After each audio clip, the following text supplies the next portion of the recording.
क्या आपको भी रात में अकेले सोने में डर लगता है? तो ये कहानी आपके लिए नहीं है।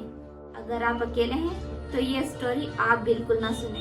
तो ये कहानी है ग्राम छनेरा की, जो कि एमपी में पड़ता है। मैंने आपको जैसे कि बताया 20 से 25 साल पुरानी ये कहानी है। मेरी मम्मी की मौसी जो कि छनेरा में रहती है, उनके घर की ये कहानी है। छनेरा गांव में एक ऐसी एंटिटी पाई जाती है जिसके बारे में आपने कभी नहीं सुना होगा। उस एंटिटी को 1.5 फुटिया और लोंदिया भी कहा जाता है। जो पुराने लोग हैं वो इस कहानी को अच्छी तरीके से जानते होंगे। ये स्टोरी एक रियल स्टोरी। तो चलिए स्टोरी स्टार्ट करते हैं। उस गांव में हमेशा ही अजीबोगरीब हरकतें होती थी। जैसा कि मैंने आपको बताया, वहां इतनी एंटिटियां पाई जाती है, वो उसे 1.5 फुटिया कहा जाता है। मैंने आपको जैसे कि बताया, वो एक बच्चे के रूप में रहती है। मतलब एक बच्चा, छोटा बच्चा समझ लो आप। वो आपको उस गांव में दौड़ते हुए नजर आ सकते हैं, चलते हुए नजर आ सकते हैं। आप इसे गूगल मैप पे भी सर्च कर सकते हैं उस गांव को। तो एक बार की बात है, गर्मी का मौसम था, ठंडी हवाएं बाहर चल रही थी। उस टाइम तो आप जानते हैं, ना किसी के घर में बिजली ठीक से रहती है, ना ही पंखे की इतनी सुविधा थी। गांव में इतनी सुविधा रहती नहीं है। तो सभी गांव के लोग बाहर सोया करते थे। बाहर का मौसम उन्हें बहुत अच्छा भी लगता था, ठंडी ठंडी हवाएं चलती थी। उस गांव में आधे समय तो बिजली रहती ही नहीं थी। तो उस परिवार ने सोचा कि हम बाहर ही सो जाते हैं। परिवार के सभी लोग अपना बिस्तर करने लगे। पुराने जमाने में होती है ना खटिया, उस पे बिस्तर बिछाने लगे। बहुत सारे बच्चे इकट्ठा हो गए, माता पिता सभी इकट्ठा होकर सो रहे थे। एक खटिया पर 2 लड़कियां सो रही थी। उन्हें नींद लग गई। फिर अचानक से उनकी नींद बीच में खुल गई दोनों की। उन्हें लगा कि कोई उनके दौड़ता हुआ आया, उनके बीच में आकर सो गया। उन्हें लगा उनकी शायद छोटी बहन है, वो 3 बहनें थी। उन्हें लगा वो उनकी मम्मी के पास से उठकर बहनों के पास सोने चली गई है। वो उनसे कह रही थी, उनकी छोटी बहन से। अब जगह बहुत कम थी, एक खटिया पे 3 लोग सो रहे थे, उन्हें जगह नहीं मिल पा रही थी। उन्होंने कहा कि थोड़ा खसक जा, थोड़ा साइड हो जा, ठीक से सो नहीं पा रहे हैं। दोनों बहन आपस में से बातें करने लगी। दोनों जाग गई थी। अब वो जो छोटी बच्ची थी, उससे कोई आंसर नहीं आ रहा था, कोई जवाब नहीं मिल रहा था। कुछ बातें भी हो रही थी तो भी कोई जवाब नहीं आ रहा था।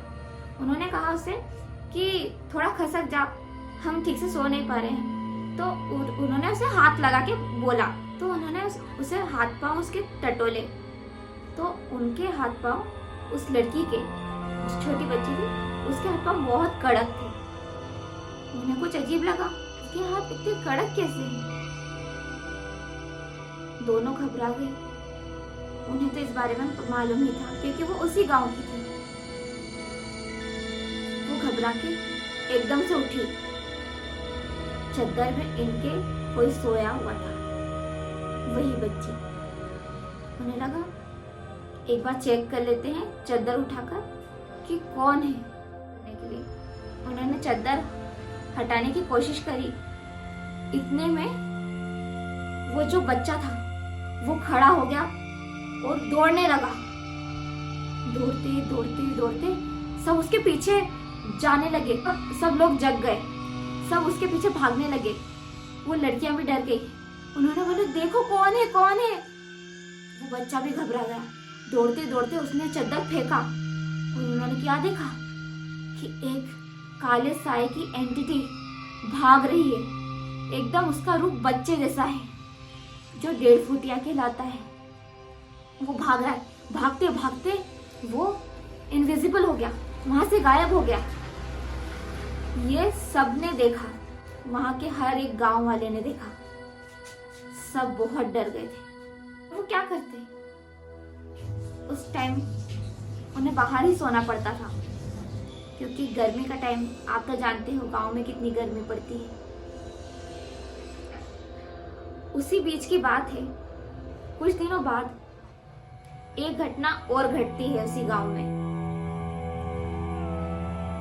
एक छोटी बच्ची उस गांव से गायब हो जाती है अचानक।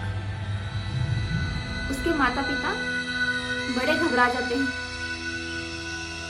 हमारी बच्ची आखिर गई तो कहाँ गई? कौन उसे उठा ले गया? क्या कोई इंसान या फिर कोई एंटिटी? उन्होंने हर जगह उसे खोजा, कहीं वो नहीं मिली। हर गली हर मोहल्ले छाना उन्होंने, फिर भी वो नहीं मिल रही थी। लड़की की मम्मी का हाल बहुत बुरा हो गया था, उनकी तबीयत खराब होने लगी। अपनी बच्ची कहीं चली जाती है तो माँ ही समझ पाती है कि उसे कैसा लगता है। खोजते खोजते गांव वालों ने देखा कि वो लड़की के कपड़े बबूल के पेड़ आते हैं, बबूल के पेड़ जो कांटे वाले पेड़ आते हैं, उनकी टहनियां काट काट के लोगों ने इसे रख देते थे। ऐसे साइड में रखे जाते थे, कांटे वाले पेड़ को रख दिया जाता था। तो उसी कांटे वाले पेड़ के नीचे, बबूल के पेड़ के गुच्छे के नीचे काट के लकड़ियां जो रख देते थे, उसी के बीच में से वो लड़की का कपड़ा दिखता है। लोग देखते हैं जिस दिन वो गायब हुई थी उसने वही कपड़ा पहना था। लोग वो लकड़ियां उठाकर देखते हैं तो उन्हें क्या दिखता है कि वही बच्ची उस कांटे के झुंड में सोई हुई है। उसके माता पिता बड़े दुखी और बहुत घबरा जाते हैं। वो अपने बच्ची को लेकर घर जाते हैं। उन्होंने उस बच्ची से पूछा कि तुम कैसे चली गई थी बेटा? उस बच्ची ने जवाब दिया, मम्मी, मेरे ही बराबर के कुछ बच्चे मुझे उठाकर ले गए थे। उनका मुंह दिख नहीं रहा था,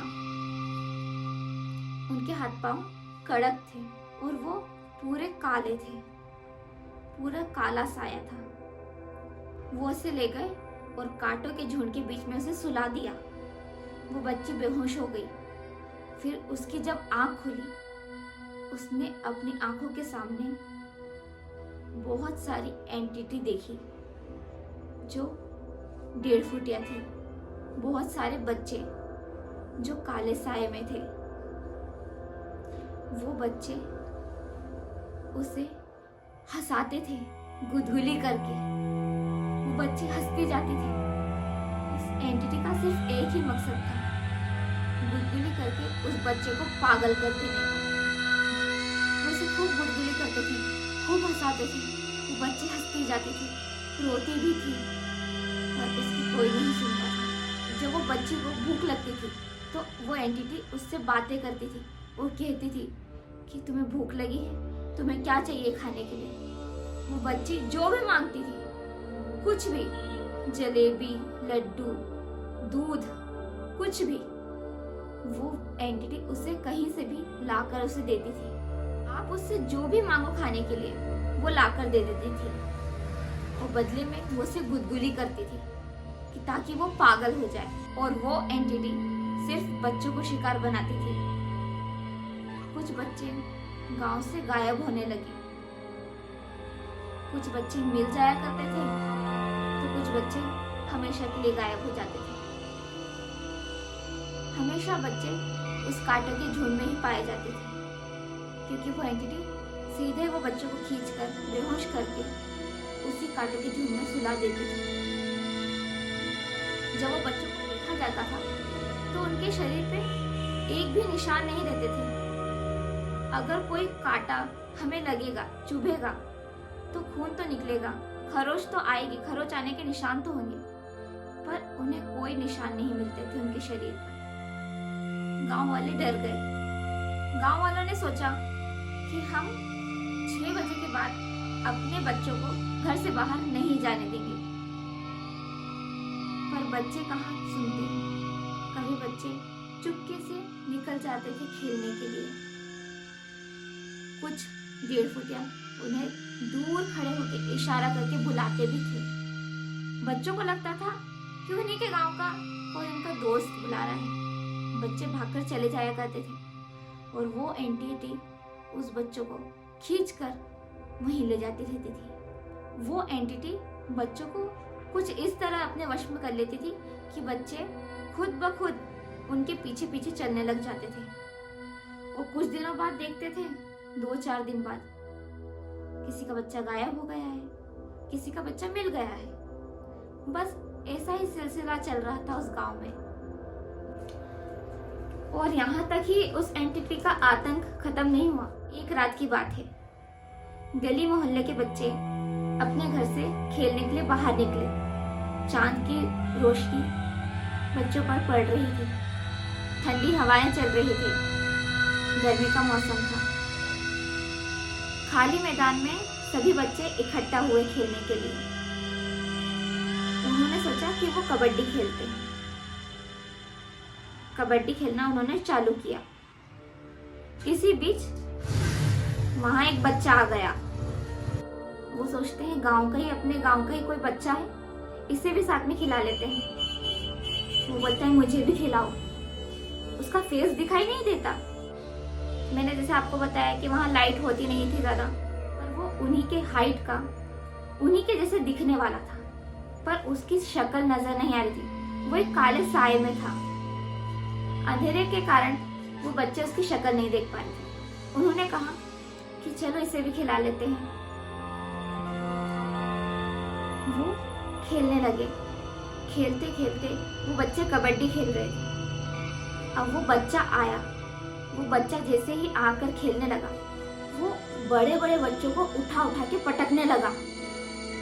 लोग उससे घबराने लगे बच्चे कि ये जो नया बच्चा आया है, इसमें कितनी ताकत है कि हमको उठा उठा के पटक रहा है कबड्डी वाले गेम में।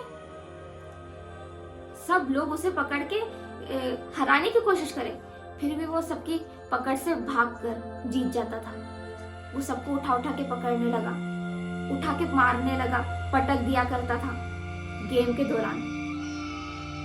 बच्चों ने कहा कि अब हम तेरे साथ नहीं खेल रहे हैं, अब हम घर जा रहे हैं, अब तू भी घर चले जा। फिर वो घर आए। उन्होंने यही बात अपने माता पिता को बताई। उनके माता पिता ने कहा कि ये वो कोई बच्चा नहीं था उनके गांव का, ये वही एंटिटी है जो उस गांव में घूम रही है, जिसने सबका जीना दूभर कर रखा है। उस गांव में जब सब लोग अपने घरों में सो जाते थे, तब उनके घर की खिड़कियों में कोई एंटिटी उन्हें झांक कर देखती भी थी। वो एंटिटी वो 1.5 फुटिया थी। उन्हें देखकर, सोते हुए उन्हें देखकर वो एंटिटी कभी हंसती थी, कभी मुस्कुराती थी और कभी चीखती थी, कभी वो रोने लग जाती थी। ये बात पूरे गांव में फैल चुकी थी। सभी ने कुछ ना कुछ अपना एक एक्सपीरियंस बना ही लिया था उस एंटिटी के साथ। मैंने तो ये भी सुना है, जब गांव वाले बाहर सो जाया करते थे तो उनकी खटिया के पास वो एंटिटी आके खड़ी हो जाती थी। एक बार मेरी नानी ने भी उनको देख लिया था। मेरी नानी बहुत घबरा गई, बहुत डर गई। उन्होंने चद्दर ओढ़ रखा था। एंटिटी उन्हें देख रही थी और मेरी नानी भी उनको देख रही थी। एंटिटी को नहीं पता था कि मेरी नानी उन्हें देख रही है। मेरी नानी बहुत घबरा गई थी। वो जरा भी हिल नहीं रही थी। ऐसा लग रहा था कि जैसे स्लिप पैरालिसिस होता है, सेम वैसा। ना वो हिल पा रही थी, ना वो कुछ कह पा रही थी। वो एंटिटी बहुत देर तक मेरी नानी की खटिया के पास खड़ी रही, फिर अचानक वो वहां से चली गई। फिर जब सुबह हुई तब मेरी नानी ने ये बातें बताई। आज वहाँ गांव जरूर बच गया, पर वहां पर आज वो एंटिटी किसी न किसी को जरूर दिखाई देती है। अगर आपके पास भी ऐसी कोई स्टोरी है तो आप मुझसे शेयर कर सकते हैं कमेंट करके। उस गांव में अभी भी कुछ ना कुछ पैरानॉर्मल एक्टिविटी जरूर होती है। किसी को दिखाई देती है, किसी को नहीं दिखाई देती, किसी को महसूस होती है तो किसी को नहीं। वो गांव के लोग जब कहीं बाहर जाया करते थे किसी काम से, तो उन्हें एंटिटी कभी रास्ते में मिल भी जाया करती थी। उनके लिए वो एंटिटी बहुत नॉर्मल हो गई थी, क्योंकि अक्सर वो उन्हें दिखा करती थी। वो बिना डरे वहां से निकल जाया करते थे चुपचाप। और ऐसा रहता है कि कभी कभी किसी की राशि पे भी डिपेंड करता है। उस छनेरा गांव की मेरे बचपन की भी बहुत सारी हॉरर कहानियां हैं। अगर आप चाहते हैं कि मैं वो कहानी भी आपके साथ शेयर करूं, तो नेक्स्ट स्टोरी उसी की आएगी। अगर आपको ये स्टोरी अच्छी लगी हो तो लाइक, कमेंट, शेयर जरूर करिएगा। मिलते हैं नेक्स्ट स्टोरी में। बाय।